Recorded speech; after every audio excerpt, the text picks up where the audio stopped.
Thank you for bringing me on the show. Oh, okay. You're welcome. Can you introduce something about yourself for the audiences?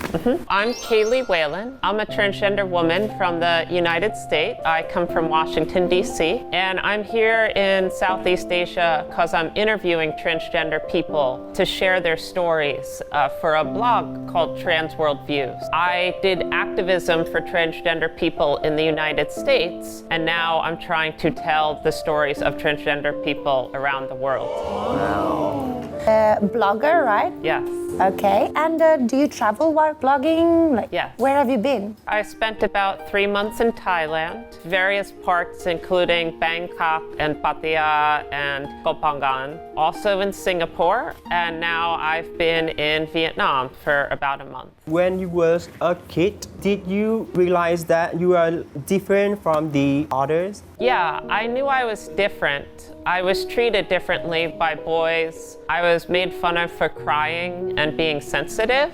It was hard to know what transgender was, but I was someone who was just a misfit, and I didn't like a lot of typical boy things. Like, a lot of my friends were very into the military and the army and guns, and I mean, I liked some things, like I liked sports, but I got made fun of or bullied a lot for not being a typical. And how did you deal with that? I read a lot. I was very into school. I studied math and science and engineering, and I really just kind of focused on that, but also I did theater, and that helped give me a good community. So when you were growing up, you knew that you were transgender? Yeah, so the difficult thing is a lot of people understand gay and lesbian. And I had friends who were gay and lesbian, and I related to them. Like, I related to the fact that my gay male friend could be feminine. But I didn't feel primarily attracted to men. And I didn't understand that gender was different from who you're attracted to until much later. So I had gay and lesbian and bisexual friends, but in 2003, transgender was not widely understood in America. I hung out with theater people who would be different and cross-dress, or we did Renaissance, like Shakespeare plays, and you could dress really frilly and pretty if you were men. Yes. But I still was confused. How can you find out that you are a transgender? In college, I studied gender and sexuality. I learned about the history of transgender people. Going back to the 1950s, a transgender woman named Christine Jorgensen, who's very famous for introducing transgender to the United States. But the thing is, a lot of early transgender women were very much like, I'm a woman, I'm attracted to men. And in the 1990s, suddenly some transgender women were saying, I can be attracted to women and be transgender. And that made me realize that I could be transgender and be attracted to women and not be super feminine, but be myself and be transgender. So what I'm getting is you can be transgender, which means you are a man that identifies with being a woman, or not? Well, I'm someone who, at birth, doctors assigned me as males, but I am a woman. I identify and I've lived as a woman for my whole adult life, over 13 years ago. And then as a woman, you can still be attracted to other women. You don't have to be attracted to men. Can you tell me a little bit more about the day that you came out? Because a lot of people don't know I'm transgender at first. So as an activist and someone who wants to write about the transgender community, I have conversations with people all the time. I am transgender, and I come out all the time to tell my story and to get people to talk about what transgender is. So you remember how your mom and dad react when you came out with them? Yeah, it was difficult. I was living in college. I had told my sister, but I lived about 3 hours away from my parents. And I was going to graduate in a month about. So they had not seen me living as a woman or identifying as Kaylee. But my mom came up to visit me before I graduated, and I decided to tell her, because at graduation I'd be wearing a dress. The degree would say Kaylee Whalen. And she was concerned for my safety. She was concerned that it's difficult to be transgender, that she was worried about my future. And my mom loves me and she supports me. You knew them as a boy, and they're telling you that they identify as female. And my mom knew I was different, but it was difficult for her. Yeah. Any situation or any story that you can tell us that happened to you in the past that made you feel really confident about being a woman? In 2006, I went to a summer camp that was put on by transgender people. We had about 100 transgender people camping in the woods. So I was surrounded by transgender people for an entire week. And it was the first time that I lived and was saying I'm Kaylee and dressing and acting however I wanted, being in nature with people who understood me. Because in the United States, in the Boy Scouts, I got made fun of. I had boys throw like pine cones at me and like dump my cot in the woods while I was asleep. And here was a camp full of transgender people who loved camping, and we even got a karaoke machine and we did karaoke in the woods. Oh my God. And people just looked so amazing, and it just gave me a lot of confidence. Yeah, like a big family, right? How long did it take your dad to accept that? I think it's harder for fathers because they have this idea that their son will be masculine like them. My mom was more okay with me being that sensitive child who would cry and be very emotional, but my dad, he wanted me to survive. He understood that I should be tough and masculine to succeed. And that's not how I understood myself. So it took longer. And the funny story though, he really didn't accept it at first, and he had never met other transgender people. But then my next door neighbor, who we'd grown up with and had lived next door to us for like 10 years, over 10 years, their name was Pat, and Pat had been in the Marines, was into cars, was kind of very manly man. Kind of manly. And my dad and him were friends, and then Pat one day says, I'm transgender. And suddenly my dad is like, my child is transgender. My friend Pat is transgender. Yeah, so he had to really think that through. And talking to Pat, and also talking to his sisters who were more supportive, and that helped him. So I can imagine parents, especially a father, has a misconception that when you have a son, he has to be this way, my way, or you to feel like you have a successful son or something, but it's not true at all.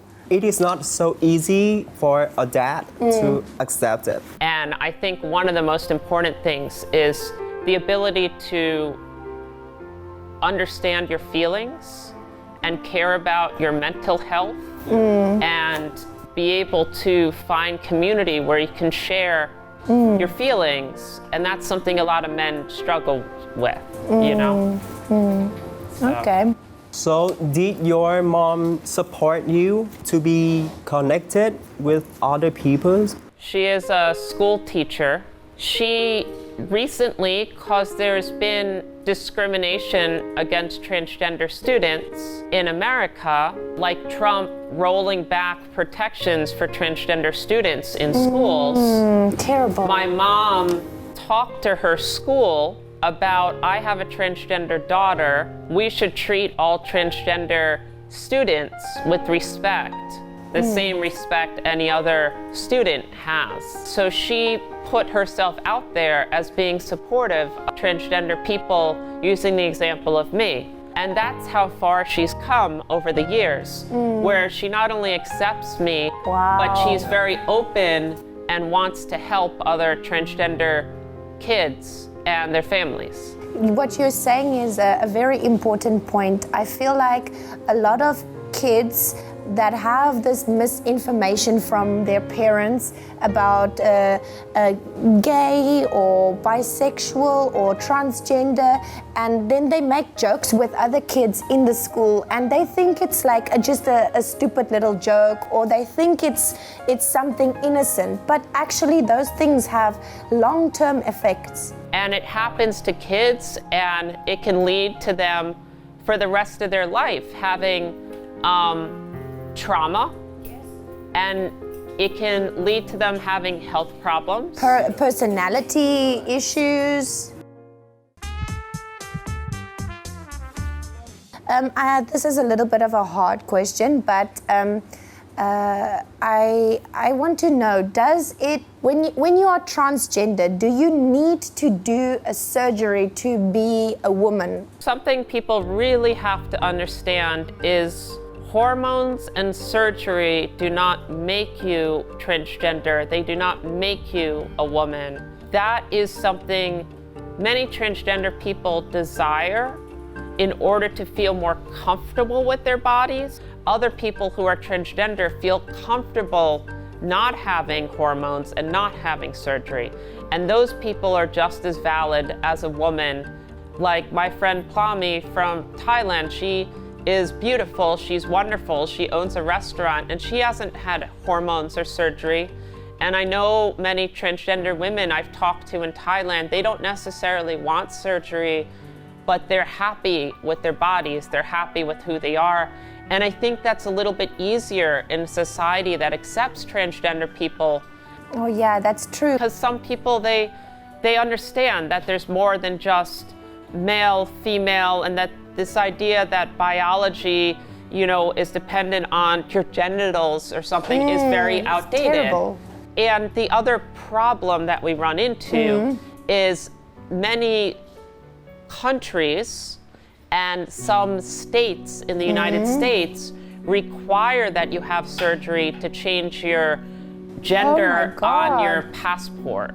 In America, your Social Security or your government-issued ID in different countries. Like in Japan, you have to have surgery that sterilizes you in order to change your gender marker. I didn't know that at all. I want to ask you about your love stories. When did you have your first love? I first dated a girl as my second year of high school, so that would be like 10th grade. Oh, 10th grade. 10th grade. Like wow. 10th grade. It was very short, but she was in theater. I really, like I said, liked the theater group. It was my senior year that I had like a girlfriend, and so 12th grade. Yes. And she was very different from the other girls. She was just very unique, kind of free spirit. And she had gay friends. I liked theater. She liked the kind of weird music I did. Weird music? Goth industrial music. I used to go to clubs and dress up all pretty, and she liked my fashion. I liked her fashion. We went to New York to like shop in all the crazy, like funky stores on St. Mark's Place. So, you know, like your leather jacket or something, we'd both be into like something like that. I remember I asked her out to the homecoming dance by baking her a pie. Okay. I baked her like, because I love baking, that was one of my hobbies. And I guess that's not super typical for a boy that I like was obsessed with baking, but I like made her an apple pie and I left it by her locker with like a sweet note, like, will you come to homecoming with me? The pie? And she did. So she did. sweet. Yeah. Did you both wear dresses? At the time, not to homecoming. But one day I was invited to go to the Rocky Horror Picture Show. Okay. which is a show that's famous for cross-dressing and bisexuality, and is very popular with the LGBT community. And my friends liked cross-dressing at the show. Teresa, my girlfriend, wanted me to cross-dress with her. And she and my friend Jessica dressed me up so that I could go in a dress and be like cross-dressed at this show with them. And she didn't necessarily know I was transgender, but she knew I was different and she was okay with that, you know? It was nice to have someone who supported that. And it was so funny because I remember being like, you want me to wear this? Really? I don't know. Like, I was nervous. I was more nervous than her. She was like, yeah, you look great. I was like, really? Okay. Aww. And at the moment, do you have any love in your life right now? Oh boy,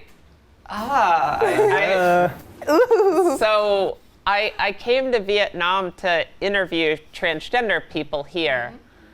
And I've met so many fascinating transgender people.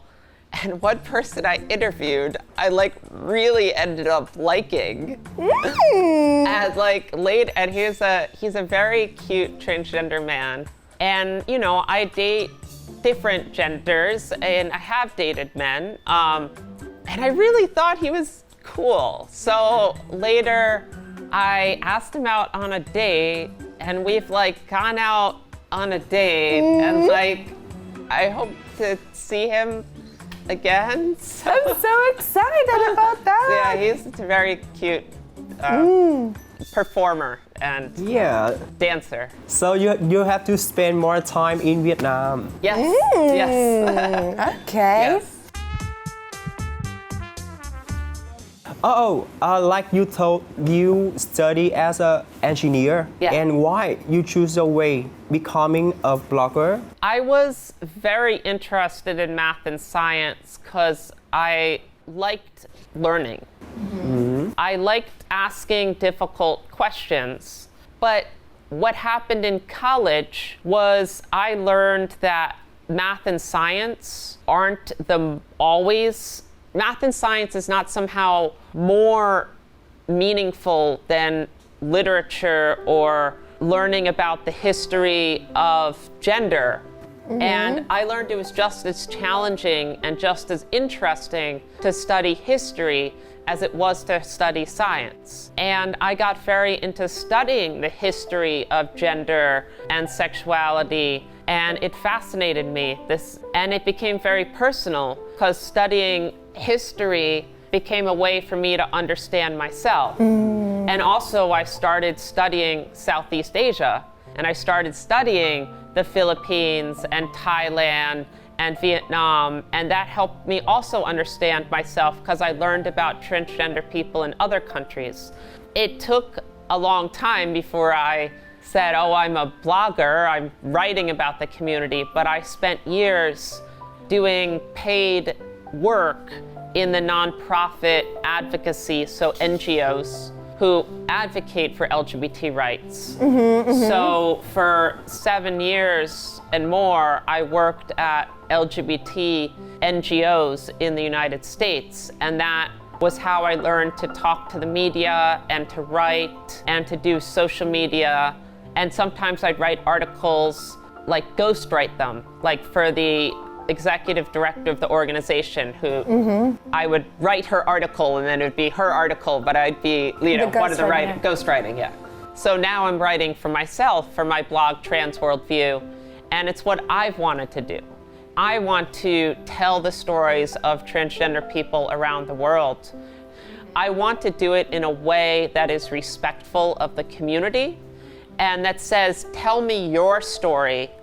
I'm not going to tell you how you should tell me your story. Just tell me how you understand yourself, and I will help share that story. And that's what I'm interested in doing. And that's why I've been interviewing transgender people in Thailand and Singapore and Vietnam and my friend from the Philippines, because I want them to tell their stories in their words. Okay. I know you just stay in Vietnam for a short time, but do you have any idea about LGBT's community in Vietnam? I came here because there was a very large transgender community. Vietnam has a very visible transgender men organization, and I really liked that, and I learned from that. The big hope is that transgender people can change their documents, their IDs. If I'm a transgender woman, my ID can say female. If I'm a transgender man, my ID can say male. And also, and that's something a lot of transgender people here want to see happen, because it will help them get jobs, it will help them travel and have the right ID on their passport. For a transgender man who wants to marry a woman, that would allow them to do that. Now, I also believe anyone should have the ability to marry. Like, two people should have the right to marry each other. Doesn't matter what your gender is. Whether they are man or transgender or female or whatever. And so Vietnam does not ban gay weddings. But they don't really allow it. But they don't really have any legal weight. Yep. So you can have a gay wedding ceremony, a same-sex marriage ceremony, but it doesn't mean that you now have a marriage license that gives you the same rights as a married couple. So those are important issues. And I've learned about stories of transgender people here who get denied jobs, you know, who get kicked out from their families, who face discrimination. I think actually Vietnam, for me, has had an amazing transgender and LGBT community, and it makes me really want to spend more time here. And I didn't know when I came here just how big and visible the LGBT community was. Within that community, have you met any or made any cool and interesting memories with Vietnamese people? Last night, Just last night, Gender Funk had drag performance night. This time there was a posing battle. A posing battle. Posing on stage and like dancing and like being like a model on stage. They eliminated you like in a game show. And there were like 6-7 people. First round, you know, there was like high fashion and like somehow I did okay.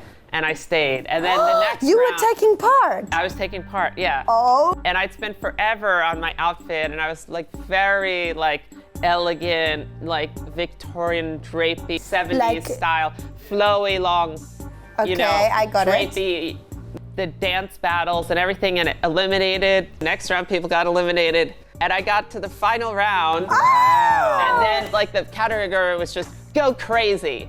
Just show us your stuff. Okay. And I did like a handstand. I did like crazy like moves on the floor. Like it was very fun, like dropping to the floor and like very dramatic. And the person I was up against was a model, like a professional model. And I'm like, I can't win this. But I actually won the competition last night. Oh my gosh, Yeah. congratulations. Yeah, so I won the posing competition. Oh, wow. Thank you. And after you won that, like, what does it make you feel like as transgender? It made me feel very confident. Sometimes I don't feel confident because I wasn't taught how to be feminine. I wasn't, you know, growing up dressing up or like pretending to be an actress or a model or like learning to walk or dance or pose. Like for me, that I had to learn that later, and that's harder. And I get nervous, I get anxious. And so in this case, I just let things go and I just got up on stage and posed, and it was really cool. Okay, I know that you will stay in Vietnam longer because of the guy. And Oh yes. what's the plan in near future? So I'm gonna perform at Bombyx, Thailand. And then I'm likely gonna come back here, maybe go on some more dates, you know. We'll see. Okay. Last question is, do you have any message for other LGBT members considering your journey, and some advice that you can give them, or anything motivational that you would like to send to them? Well, I think what's really, really important for people to understand is that you can love who you want and live as the gender you want to live. I would love to continue, but it's the end. I think this is the time to say goodbye to our lovely Kaylee. Thank you so much for having me on. Thanks for coming with us today and share your stories.